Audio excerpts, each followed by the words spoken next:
Hello friends, welcome to Blissful Life. Hi friends, இன்னைக்கு நம்ம சேனல்ல ரொம்ப டேஸ்டியான சில்லி சிக்கன் எப்படி செய்யறதுன்னு பார்க்கலாம். இந்த ரெசிபியை கண்டிப்பா ட்ரை பண்ணி பாருங்க. ரொம்ப டேஸ்டியா சூப்பரா வரும். வாங்க வீடியோக்குள்ள போலாம். சில்லி சிக்கன் ரெசிபிக்கு 250 கிராம் போன்லெஸ் சிக்கன் எடுத்துக்கலாம். 1/2 spoon chilli powder, 1/2 spoon garam masala, தேவையான அளவு சால்ட் ஆட் பண்ணிக்கலாம். 1/2 ஸ்பூன் போல இஞ்சி பூண்டு பேஸ்ட் ஆட் பண்ணிட்டு இதை நல்லா மிக்ஸ் பண்ணிக்கலாம். இப்போ இது நல்லா மிக்ஸ் பண்ணியாச்சு. இந்த ஸ்டேஜில் 2 ஸ்பூன் போல் லெமன் ஜூஸ் இதில் ஆட் பண்ணிக்கலாம். 2 டேபிள் ஸ்பூன் கார்ன்ஃப்ளவர், 2 ஸ்பூன் மைதா மாவு ஆட் பண்ணிவிட்டு இதையும் சேர்த்து நல்லா மிக்ஸ் பண்ணிக்கலாம். இதில் கொஞ்சமாக வாட்டர் ஆட் பண்ணிவிட்டு கரெக்டாக இந்த பதத்துக்கு நல்லா இதை மிக்ஸ் பண்ணி எடுத்து வச்சுக்கலாம். இது ரொம்ப தண்ணியாக இருக்கக்கூடாது, சிக்கன் பக்கோடா போடுற அளவுக்கு இருக்கணும். இப்போ தேவையான அளவுக்கு ஒரு கடாயில் ஆயில் ஆட் பண்ணிவிட்டு ஆயில் நல்லா காஞ்சதும் நம்ம மிக்ஸ் பண்ணி வச்சுருக்க சிக்கனை ஒன்று ஒன்றா போட்டு கோல்டன் கலரில் நல்லா இதை ஃப்ரை பண்ணி எடுத்துக்கலாம். நம்ம சேனலை சப்ஸ்கிரைப் பண்ணாதவங்க சப்ஸ்கிரைப் பண்ணிவிட்டு பக்கத்தில் இருக்க பெல் ஐகான் ப்ரெஸ் பண்ணிவிட்டு அதில் ஆல் என்ற ஆப்ஷன் கொடுத்துக்கோங்க. அப்போ தான் நம்ம சேனலில் போடுற வீடியோஸோட நோட்டிஃபிகேஷன்ஸ் எல்லாம் வரும். இப்போ எல்லாத்தையுமே ஆட் பண்ணியாச்சு.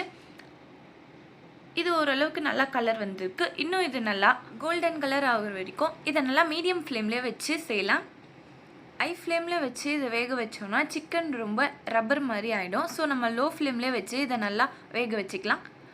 இப்போ இது ஓரளவு கலர் வந்திருக்கு. இன்னும் நல்லா இது கலர் வந்து நல்லா வெந்ததுமே சிக்கனை வெளியில் எடுத்துடலாம். இந்த ரெசிபி இந்த மாதிரி ட்ரை பண்ணி பாருங்கள். ரொம்ப டேஸ்டியாக சூப்பராக இருக்கும். கடையில் வைக்கிற மாதிரியே டேஸ்டியாக இருக்கும். இப்போ இது எல்லாமே ரெடி ஆகிடுச்சு. வெளியில் எடுத்துடலாம். சிக்கன் மேலே கோட்டிங் நல்லா கொடுத்தோன்னா நல்லா கிறிஸ்பியாக சூப்பராக வரும் சிக்கன். இப்போ எல்லாத்தையுமே வெளியில் எடுத்தாச்சு. இப்போ ஒரு கடாயில் தேவையான அளவு ஆயில் ஆட் பண்ணிக்கலாம். ஆயில் நல்லா காஞ்சதும் 4லேருந்து 5 பல்லு பூண்டை சின்ன சின்னதாக கட் பண்ணி ஆட் பண்ணிக்கலாம். ஒரு பச்சை மிளகாவை 4 கட் பண்ணி ஆட் பண்ணிக்கலாம். 1/2 ஆனியனை சின்ன சின்னதாக கட் பண்ணி ஆட் பண்ணிக்கலாம். 1/2 கேப்சிகம், 1/2 ஆனியனை க்யூப் ஷேப்பில் கட் பண்ணி ஆட் பண்ணிக்கலாம். இப்போ இது எல்லாத்தையும் ஆட் பண்ணிவிட்டு இதை நல்லா மிக்ஸ் பண்ணி விட்டுக்கலாம். இது ஓரளவுக்கு வெந்தாலே போதும், ஓவர் குக் பண்ண வேணாம். இப்போ இது ஓரளவுக்கு வெந்துடுச்சு. இந்த ஸ்டேஜில் 1/4 கிளாஸ் அளவுக்கு வாட்டர் ஆட் பண்ணிக்கலாம். இதை நல்லா மிக்ஸ் பண்ணி விட்டுக்கலாம். இந்த ஸ்டேஜில் 1/2 ஸ்பூன் அளவுக்கு இஞ்சி பூண்டு பேஸ்ட், தேவையான அளவு சால்ட் ஆட் பண்ணிக்கலாம். 1/2 ஸ்பூன் கரம் மசாலா தூள், 1 ஸ்பூன் வெறும் மிளகாய் தூள், 1/2 spoon pepper, 2 table spoon red chilli sauce add பண்ணிக்கலாம். க்ரீன் சில்லி சாஸ் கூட ஆட் பண்ணிக்கலாம். 1 ஸ்பூன் சோயா சாஸ் ஆட் பண்ணிவிட்டு இதை நல்லா மிக்ஸ் பண்ணி விட்டுக்கலாம். இப்போ இதை ஹை ஃப்ளேமில் வச்சு இதை நல்லா மிக்ஸ் பண்ணி விட்டுட்டு 1 ஸ்பூன் அளவுக்கு வினிகர் ஆட் பண்ணிவிட்டு இதையும் சேர்த்து நல்லா மிக்ஸ் பண்ணிவிட்டு இந்த ஸ்டேஜில் நம்ம வறுத்து வச்சுருக்க சிக்கனை இதில் ஆட் பண்ணிக்கலாம். ஹை ஃப்ளேம்லேயே வச்சு இதை நல்லா குக் பண்ணிக்கலாம். இந்த ரெசிபியை கண்டிப்பாக ட்ரை பண்ணி பாருங்கள். ரொம்ப டேஸ்ட்டாக சூப்பராக இருக்கும். ரொம்ப சீக்கிரமாக செஞ்சிடலாம். இதை ஹை ஃப்ளேமில் வச்சு குக் பண்ணோன்னா இது நல்லா கிறிஸ்பியாக சூப்பராக இருக்கும். இப்போ இதில் கொத்தமல்லி ஆட் பண்ணிவிட்டு இதையும் சேர்த்து நல்லா மிக்ஸ் பண்ணிக்கலாம்.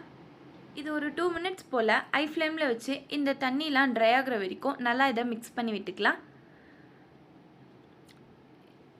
இப்போ இதில் கொஞ்சமாக ஸ்ப்ரிங் ஆனியனை ஆட் பண்ணிக்கலாம். இதையும் சேர்த்து நல்லா மிக்ஸ் பண்ணி விட்டுக்கலாம். ரொம்ப ரொம்ப டேஸ்டியான சில்லி சிக்கன் ரெசிபி ரெடி ஆகிடுச்சு. கரெக்டாக இந்த பதம் வரும்போது ஸ்டவ் ஆஃப் பண்ணிடலாம். இந்த சில்லி சிக்கனை சுட சுட செஞ்சு சாப்பிட்டோன்னா ரொம்ப டேஸ்டியாக ஜூஸியாக கிறிஸ்பியாக இருக்கும். கண்டிப்பாக இந்த ரெசிபியை ட்ரை பண்ணி பார்த்துட்டு எப்படி இருக்குன்றத கமெண்ட் பாக்ஸில் ஷேர் பண்ணுங்கள். இந்த வீடியோ பிடிச்சிருந்தால் லைக் பண்ணுங்கள், ஷேர் பண்ணுங்கள். நம்ம சேனலில் சப்ஸ்கிரைப் பண்ணாதவங்க சப்ஸ்கிரைப் பண்ணிவிட்டு பக்கத்தில் இருக்க பெல் ஐகான் ப்ரெஸ் பண்ணிவிட்டு அதில் ஆல் என்ற ஆப்ஷன் கொடுத்துக்கோங்க. அப்போ தான் நம்ம சேனலில் போடுற வீடியோஸோட நோட்டிஃபிகேஷன்ஸ் எல்லாம் வரும். இந்த மாதிரி சிக்கன் ரெசிபீஸோட வீடியோஸோட லிங்க்ஸ் எல்லாமே டிஸ்கிரிப்ஷனில் இருக்குது. கண்டிப்பாக எல்லா வீடியோவுமே செக் பண்ணி பாருங்கள். Thanks for watching.